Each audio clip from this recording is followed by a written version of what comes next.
This is In the Loop. I'm Christian Bryant. Shout out to all the folks who saw a movie in an actual theater over the weekend and felt the crunch and stickiness of someone else's mess under your feet. I didn't think I'd miss that so much.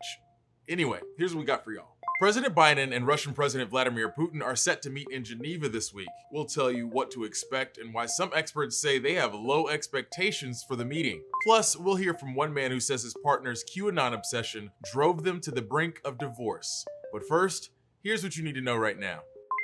The results are in for the latest trial of the Novavax COVID-19 vaccine, and it looks like it's just over 90% effective. But the two-shot vaccine may not be needed in the US since the country already has a surplus of other shots and a dwindling demand. The company plans to apply for authorization in other countries by September. We need vaccines to go globally, particularly in low and middle income countries, and our vaccine is uniquely suited for that because it's stable at normal refrigerated temperatures, and that will help. Health experts have said all along the key to beating this is getting people around the world vaccinated. It is, after all, a global fight, hence the word pandemic. Over the weekend, world leaders at the G7 summit pledged more than 1 billion doses to developing countries, which will be delivered over the next year. While that sounds like a lot, keep in mind that most vaccines require 2 doses of a shot. Experts say ending the pandemic by 2022 would require vaccinating at least 60% of the global population. According to data from the University of Oxford, right now, just 12.7% of the world's population has received at least 1 dose of a COVID-19 vaccine. In developing countries, that drops to less than 1%. Israel has a new prime minister, but he likely won't be in power nearly as long as Benjamin Netanyahu. Naftali Bennett was sworn in Sunday after a new coalition government voted to unseat Netanyahu. He's the country's first Orthodox Jewish prime minister and will hold the seat for 2 years as a part of a power-sharing deal. The new coalition has 8 parties with vast ideological differences, including the First Independent Arab Party. While they did come together to unseat Netanyahu, political experts worry there's not much else the group will agree on. There's expected to be a lot of friction when it comes to issues like Israeli policies towards Palestinians. Bennett will have the challenge of finding middle ground to keep the majority in the government. Netanyahu has not retired. Netanyahu has become the head of the opposition. He's going to be very aggressive, very assertive, and his main goal, as he outlined it yesterday, was to make sure that this government is a very, very short-lived one.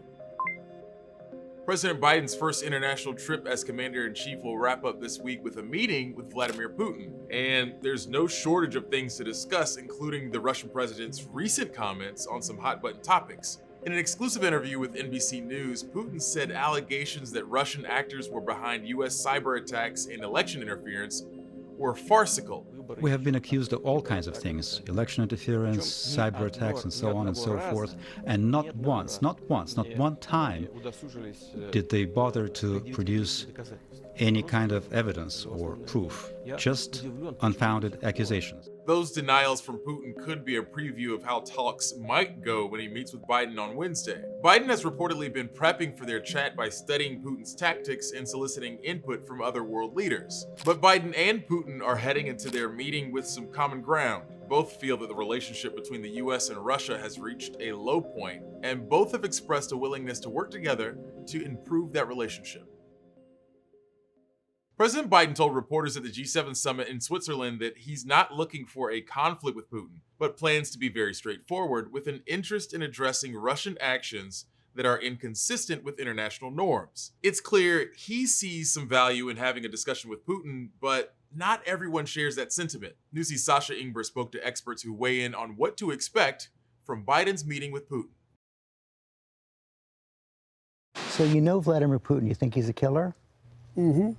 I do. Months after calling Vladimir Putin a killer, President Joe Biden is now days away from meeting with the Russian leader on his first trip overseas. I think the big deliverable of the summit will likely be on the arms control front. We should expect the two leaders to announce the beginning of arms control and strategic stability dialogue going forward. Andrea Kendall Taylor led Russia policy for the Biden transition team. She says common ground with the former KGB agent is sparse, though the Biden administration hopes it can include addressing climate change and countries like North Korea. Meanwhile, the president's grievances are expanding. Take it from former U.S. Ambassador to Russia, Michael McFaul. I don't think anybody should have any illusions that one meeting is going to lead to some stable, predictable relationship with Putin. He doesn't want that. He sees the United States as the enemy. He needs us as an enemy for his own domestic politics at home. The administration proposed the summit in April as Russian troops massed along the border with Ukraine, causing fears of escalation into war. But there are also ransomware attacks hitting critical U.S. infrastructure, brazen efforts to influence our elections, imprisoned Americans, and the use of chemical weapons on dissidents. Путин полагает, что для президента Байдена права человека являются простой болтовней. Очень хочется, чтобы господин Байден его в этом разубедил. That's Mikhail Khodorkovsky, once Russia's wealthiest person, until he funded opposition parties and was jailed for a decade. The meeting is set for Wednesday in Geneva, where former President Ronald Reagan first met with Soviet leader Mikhail Gorbachev.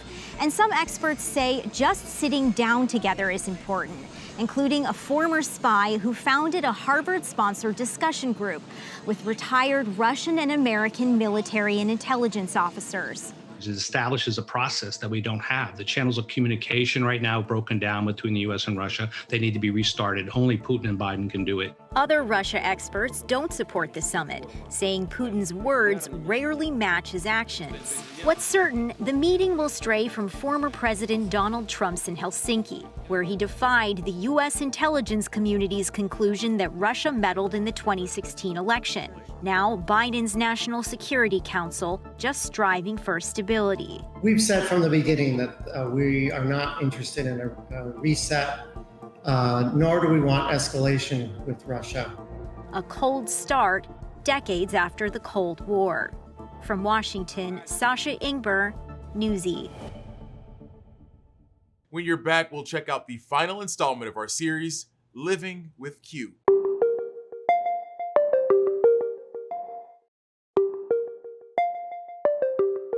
The QAnon conspiracy theory hasn't just affected US politics, but also the personal lives of the people who are taking guidance from an anonymous online figure. For one person who we're going to hear from, his partner's belief in QAnon pushed them to the brink of divorce. Our partners at Coda Story spoke to husbands, wives, and partners about what it's like to watch a loved one turn to Q. Together, we produced a 3-part series to bring these perspectives to you. Each person is anonymous and they share their own story about losing a partner to a conspiracy theory.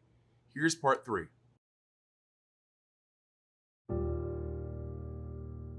I first became aware of it in June or July. I noticed his disposition was angrier. I found QAnon merchandise, t-shirt and some bumper stickers on his desk. At the time, I was only marginally familiar with it, but I told him, this is poison. This is fake stuff online. It's brainwashing. Don't even look at it. Don't touch it. Don't let it into our house. And of course, it fell on deaf ears.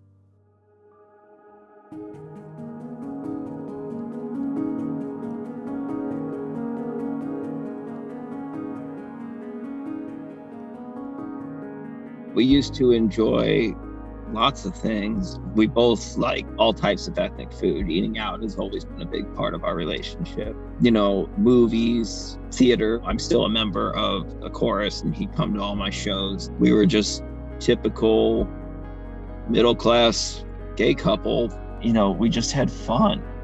He was easy to talk to. He was loyal, and he was just one of the most truly kind people I've ever met. 2016, he was wildly pro Bernie Sanders. I mean, he was one of the Bernie bros, posting on Facebook about him all the time. And so when Bernie didn't win, he became absolutely hateful to Hillary Clinton. I remember one time after he had sent me some article, and I had sent him something to debunk it, and I pointed out, that took me 5 seconds of Google. You need to check these things that you're looking at. The exact words out of his mouth were, well, you can find anything to disprove anything on the internet. How do you argue with that? As the election got closer and closer, he started posting just absolutely hateful, horrible shit on Facebook. My phone started blowing up with friends and family saying, what is going on? Has his account been hacked? If he had posted something like that when we were dating, we would never be married. The day after the election, so this would have been the morning of November 4th, I left. I went to a hotel for 2 days. And during that time, other than a few quick texts, we did not talk. And I told him then that I wanted a divorce, that it was too much.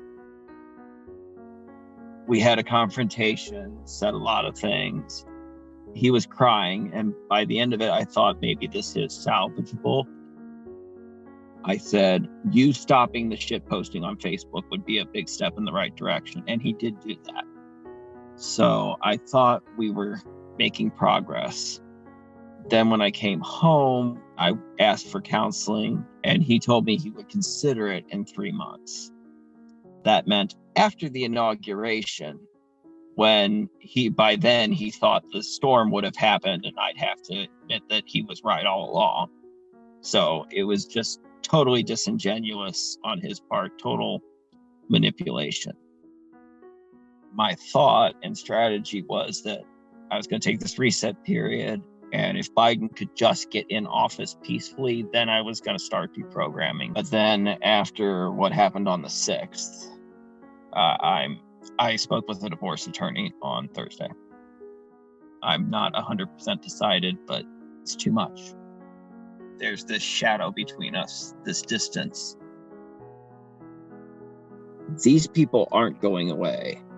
Some of me thinks QAnon is a mass hysteria, like the Salem witch trials or McCarthy's communist scares in the 50s, and all those things eventually blow themselves out.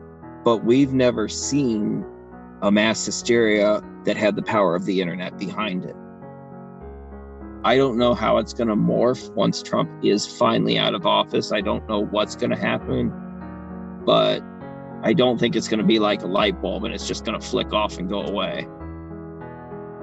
There's something about QAnon that hooks people, and it's going worldwide. You ever heard of a cover crop? Well, stick around and you might learn a little something.